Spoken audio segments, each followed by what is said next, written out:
Alors, dans l'actualité de ce lundi 27 octobre, d'abord, la MRC de Montmagny qui pourrait bientôt accueillir deux parcs éoliens majeurs, dont celui de Saint-Paul et celui de la forêt domaniale. Mandaté par le ministre de l'Environnement, la commission du BAP a examiné ces projets. On le sait que ça s'est passé en juin et juillet. On en a parlé sur nos ondes. Le parc de Saint-Paul prévoit 28 éoliennes, alors que la forêt domaniale en prévoit 30.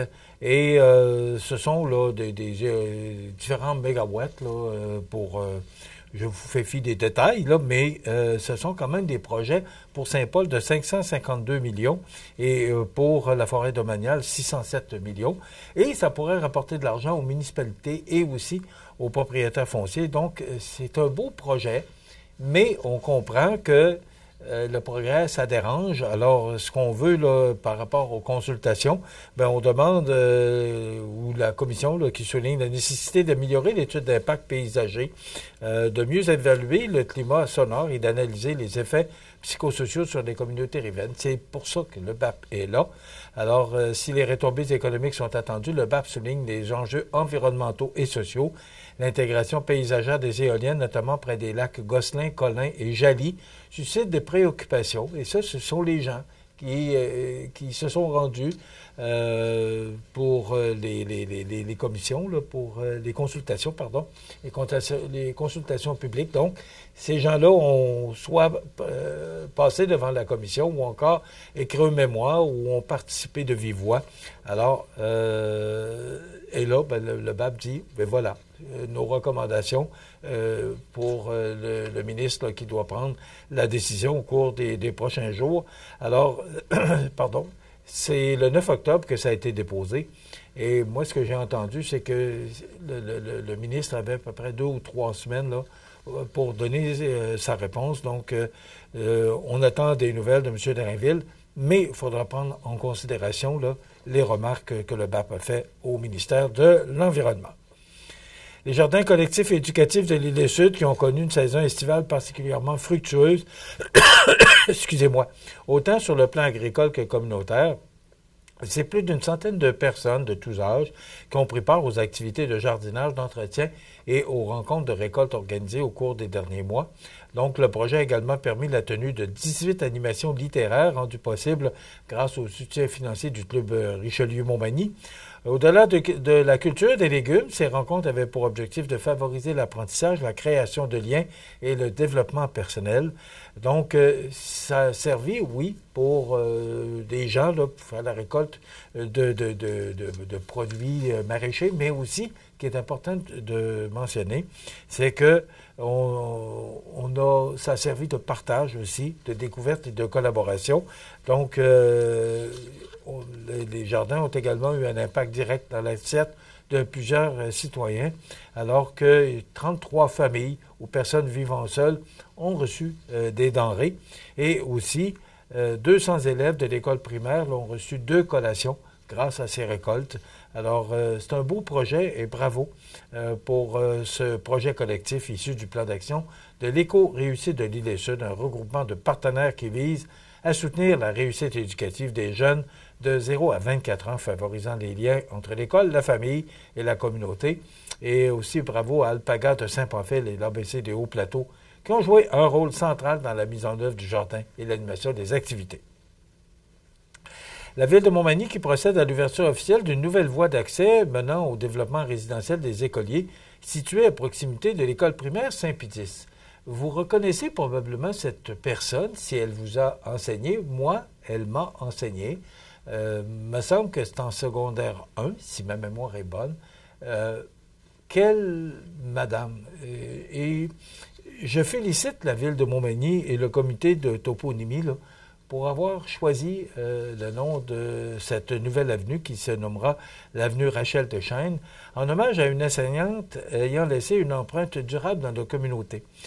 Sœur Rachel de Chêne est née en 1921 et elle est décédée en 2016.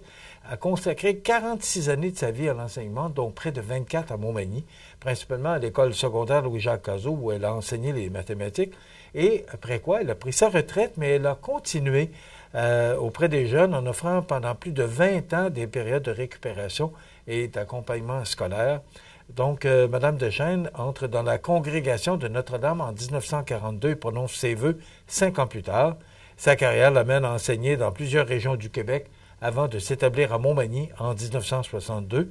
En 2005, son dévouement exemplaire envers la réussite éducative est souligné lors d'une cérémonie au lieu historique national de la maison Sir-Étienne Pascal Taché, où elle est honorée du titre de citoyenne émérite du Canada. Alors, le choix du nom de cette nouvelle avenue s'inscrit dans les démarches habituelles de la ville, où la dénomination des rues repose sur des recommandations du comité de toponymie et de commémoration. La désignation est ensuite officialisée par la Commission de toponymie du Québec. Alors voilà, bravo pour les gens qui ont décidé de donner le nom de cette nouvelle avenue à Sœur Rachel Deschênes. Moi, je peux vous dire, d'abord, c'était ce qu'elle enseignait, c'était très difficile. On appelait ça dans le temps les mathématiques modernes. C'était pas ma meilleure matière. Et Sœur Rachel a su nous aider pour justement l'apprentissage et pouvoir réussir là, dans les mathématiques modernes qu'elle enseignait avec brio. Bravo pour cette belle initiative de nommer cette nouvelle avenue, l'avenue Rachel Deschênes. L'Institut de technologie agroalimentaire du Québec, mieux connu sous le nom d'ITAC, qui vient d'annoncer la nomination de 4 nouveaux membres à son conseil d'administration, donc Ariane Bousquet, Isabelle Julien, Christophe Céleste et Asia Lucie Cablan sont les nouveaux membres. Et le conseil d'administration qui compte maintenant, de l'ITAC, qui compte maintenant 15 membres issus de milieux de l'éducation, de la recherche, de la santé animale et de l'agroalimentaire, tous engagés à assurer une gouvernance rigoureuse et un développement stratégique solide. Rappelons que l'ITAC, c'est plus de 60 ans. C'est la référence en formation agroalimentaire au Québec, avec ses laboratoires, fermes et usines-écoles et ses programmes uniques en technique équine, en production animale et en génie agromécanique. Et le Carrefour mondial de l'accordéon vient de trouver un successeur à Mme Catherine Couillard, qui a quitté le Carrefour comme directrice générale au mois de septembre. Donc, c'est Yannick Jonca qui est maintenant à la tête de l'organisation et il entend bien poursuivre le travail de ses prédécesseurs, Catherine et bien sûr Rénald Ouellette. Donc, félicitations pour cette nomination pour M. Yannick Jonca. Maintenant, sur la scène provinciale, nationale et internationale, on apprenait ce matin, sous la plume de Daniel Renaud et Maïssa Ferrat de la presse, qu'un autre bébé aurait été abandonné à Longueuil, donc 3 semaines après la découverte d'un nouveau-né abandonné sur le pas d'une porte. Les policiers de Longueuil rapportent ce matin un événement semblable, cette fois dans un abribus sur le chemin de Chambly, près de la rue Briggs.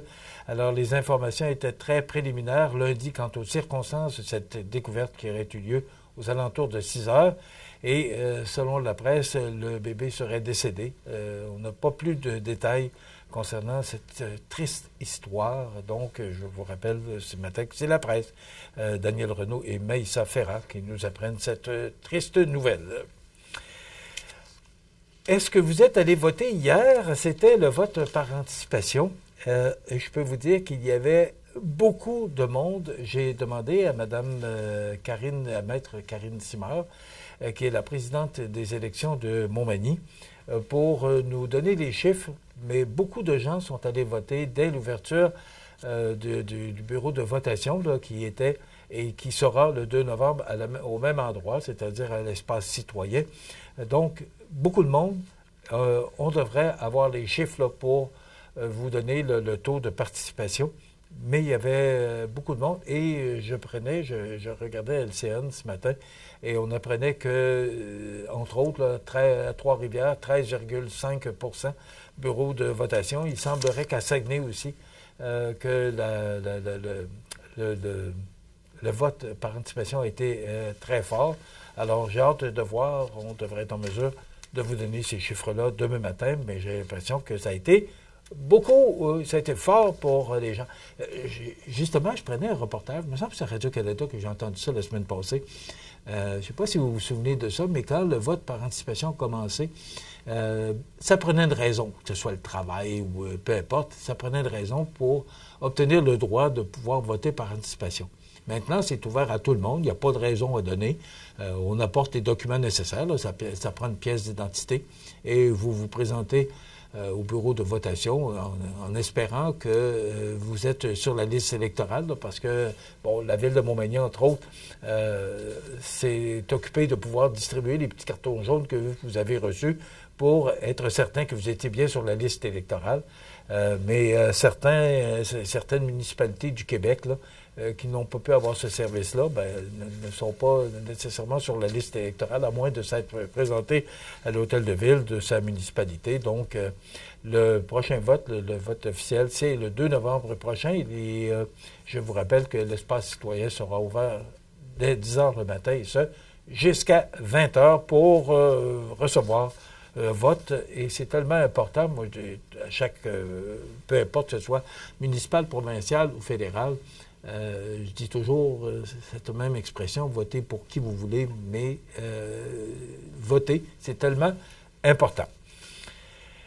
Ben voilà, M. Trump qui boude et augmente ses tarifs. Le président américain, Donald Trump, a haussé de 10 % les tarifs douaniers contre le Canada après que l'Ontario eut diffusé une publicité citant Ronald Reagan de façon trompeuse, selon lui, bien sûr. Donc, leur publicité devait être retirée immédiatement, mais ils ont laissé être diffusée vendredi soir pendant les séries mondiales, en sachant qu'il s'agissait d'une fraude annoncée le président américain Donald Trump sur sa plateforme Truth Social. Je ne sais pas où ça va nous mener tout ça.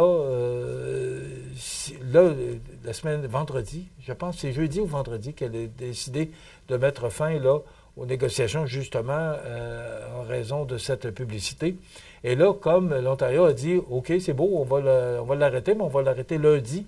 Alors, ça a été diffusé pendant les séries mondiales entre les Dodgers de Los Angeles et les Blue Jays de Toronto. Et là, ben, ça en a rajouté une couche. Et là, il a tout simplement décidé samedi de dire, ben là, c'est terminé. On rajoute 10 % sur tout ce que vous achetez aux États-Unis. Alors, je me demande bien où tout ça va s'arrêter. M. Carney, qui marche sur des œufs, là, préfère attendre avant de commenter, là, mais quand même, c'est inquiétant ce qui se passe. Et on semble... je ne sais pas qui va arrêter M. Trump. À un moment donné, il va falloir que le Congrès ou il est président, oui, mais il y a des sénateurs, il y a du monde autour de lui qui ont été élus aussi. Alors, j'ai hâte de voir ce que ça va donner. On sait que le projet de loi là, de M. Legault a été voté, voilà, sous bâillon, à 4 heures, aux alentours de 4 heures du matin, samedi matin.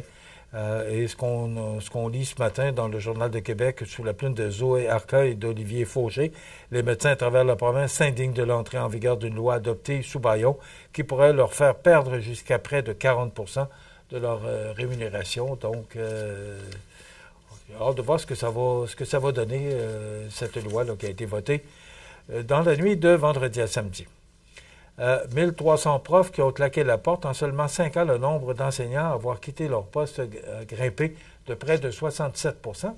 Mais ce qu'on dit dans le texte de Daphné Dion-Vien ce matin, c'est que, oui, il y a des démissions. Oui, il y en a qui quittent pour toutes sortes de raisons.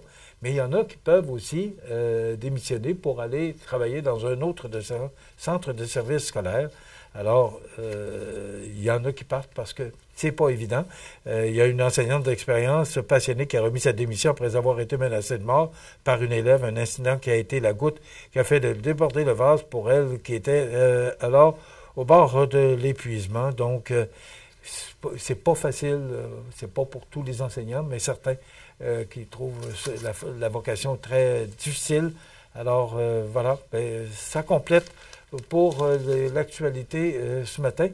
Demain, on reçoit un candidat aux élections municipales, Jérôme Laviolette Côté, qui est candidat dans le district 1. Ça complète. À demain. Bonne journée.